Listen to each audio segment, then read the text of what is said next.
Okay, lesson 6 as we move along through the unit is on the failure of the World Disarmament Conference. As you know, armed disarmament had been enshrined in the treaties that were signed with the defeated powers after the First World War. In large part, the need to disarm and the want to disarm those particular countries is a lot of the countries that had won the war realized that, the arms race that had gone on before it, where countries competed to get the largest army or the largest navy, had been a large contributing factor to the First World War starting. Britain and Germany, for instance, had competed for naval supremacy, who could build the most battleships or dreadnoughts. And they felt, a lot of people anyway, in the post-war world, particularly Woodrow Wilson, that this was a situation which made war more likely. If you're going to have these arms, you might use them. So after the war, disarmament is considered central toward world peace. Okay, it becomes one of Wilson's 14 points, and it features prominently in the Versailles treaties and all of the treaties. Now, of course, when we talk about disarmament, we need to continuously remember that disarmament was relatively one-sided. It was the disarmament of the countries that lost the war. So some of the conditions that the treaties after the war imposed on these countries, and they were pretty much bog standard. They were not allowed air forces, submarines, tanks, heavy artillery, poisonous gas. They were not allowed to conscript or force people into the armed forces. The import and export of armaments were banned. Apart from Germany, the manufacture of armaments was limited to just one state-controlled factory. And in fact, all of these treaties appoint something known as the Inter-Allied Military Control Commission to supervise the demobilization and disarmament of these countries. And the various treaties put various timescales on this disarmament. And of course, the first country forced to disarm amongst anyone else was that of Germany. A disarmament commission is then placed in the hands of a League of Nations. And the Disarmament Commission of the League of Nations is probably one of the least successful commissions of the entire thing. It arranges, finally, after so much consternation, only in 1932, a conference to meet in Geneva, which met, and this wasn't one continuous conference, it was a series of meetings in the guise of one particular conference about a subject that ran between 1932 and 1934, and actually up to 1937, if I'm completely honest with you. But really, the main conference dissolves by 1934. And they wanted to sort of get into the issues surrounding disarmament. Now, we have a really good cartoon here, again by our favorite David Lowe, of the sort of the steps. It seemed to be that countries were coming to cooperate in the 1920s. Okay, the Dawes Plan had rescued Germany's situation of reparations and given them a more favorable payback. Locarno settled the borders of Europe, which led to things like the Kellogg-Briand Pact, where countries would agree to renounce war as a method of international diplomacy. And then eventually there's that long step towards disarmament, of course, which is so much further than the easy step from Dawes to Locarno, as evidenced by this lovely cartoon. So what are the problems? Well, the first one is that Germany itself was angry. They had always felt that disarmament was a slight. It was inherently unfair because none of the other nations had to do the same as them and disarm. In fact, many countries at this particular point are spending more money in arms in the 1930s than they did in the run-up to World War I. Not to mention the fact that the disarmament conference is held in the wake of the Manchurian crisis, and the countries of the world realized the urgency of the problem and the unlikelihood that a key member of the League, that of Japan, would either stay in the League or disarm, decreases, of course, the likelihood of the potential enemies of Japan disarming as well. It's also surprising when you consider the fact that disarmament could have been a potentially economically beneficial thing, which during the middle of the Depression, you can imagine countries don't want to spend humongous amounts of money on military weapons, which of course cost ridiculous amounts of money. And therefore, it is somewhat surprising in that context that they won't disarm. What happens, though, and what the conference is really plagued by are the fears and anxieties of the individual states, and they're relatively speaking reluctant to trust each other. So we'll look at the reasons why they fail, why this conference fails one by one. First and foremost, France, Poland, and Czechoslovakia are all worried about their future security in the event of a German attack. They don't want to place their faith in systems of collective security and that had shown its flaws, such as the failure of the League in Manchuria. So they agreed to their own little pacts on the side that protect their collective security. But of course, inherent in part of this is the fact that in order to protect your collective security, you have to rearm. In fact, the French Minister of Defense, a man named André Maginot, will begin the disarmament conference by talking about the need to not disarm based on France's need for security and chastising the Germans for their aggressive flaunting of Versailles throughout the 1920s, et cetera, et cetera. So you see that the French, particularly in their sort of obsession with security, justified, as we know, really sort of derails this conference from the get-go, really.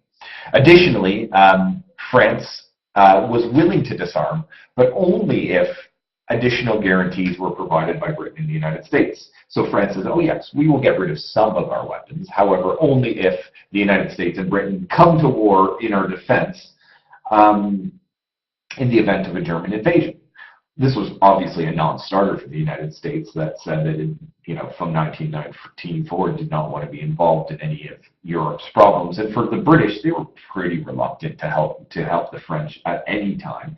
And as such, they sort of tentatively back out. But for the United States, they're like, absolutely no way. I'm not going to sign any treaty or give you any guarantee that will drag the Americans into a war in Europe under any circumstances.